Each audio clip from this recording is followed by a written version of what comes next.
प्रत्यंग बोली कुहाଯାଏ। आज आमे सेई अंग प्रत्यंग विषय रे जानिबा। एटा कोन मुंड गुड। एटा आखी आखी आखी साहाय्य रे आमे कोन करू देखि पारू। एटा नाक नाक नाक द्वारा आमे कोन करू श्वासक्रिया करि पारू।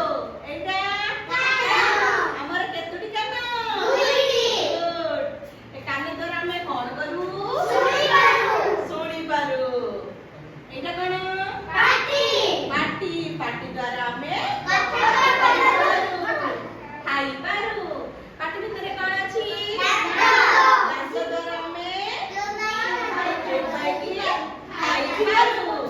ता भितरे कोन अछि जीभ जीभ द्वारा कोन गला समस्त जीभ परिष्कार अछि। हां ब्रश करू छ ना हां समस्त ब्रश करिवो जीभ क्लीन करिवो।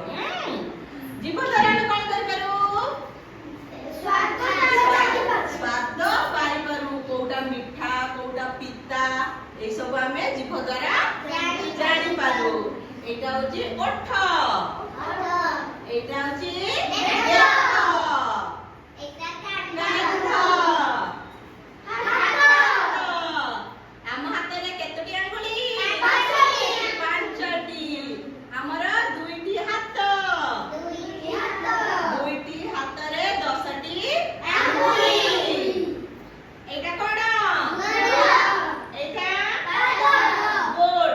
पाद आगु कोन अछि आंगुली ऊपर कोन अछि गुड नख अछि। आकुई कहंती शरीरर अंग प्रत्यंग। अच्छा गणिल तमे तम हाथ रे केतुटी आंगुली अछि 10टा आंगुली अछि। केतटा अछि 10टा गुड। बस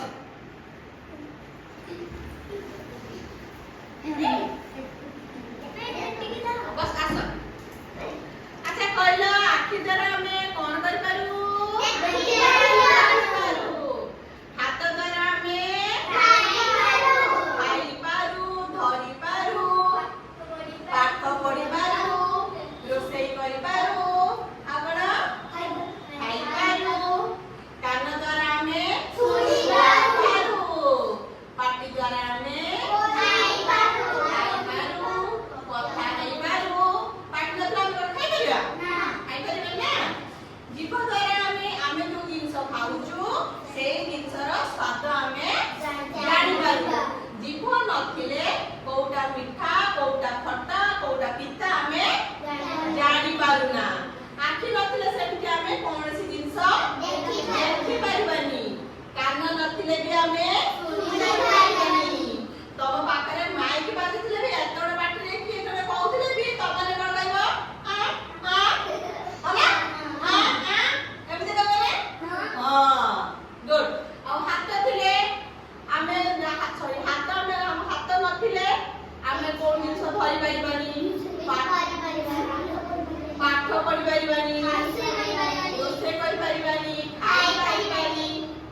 साइकिल भी चलौ जने हां पारिबो साइकिल चली पारिबानी ए गाड़ी चली पारिबानी गुड।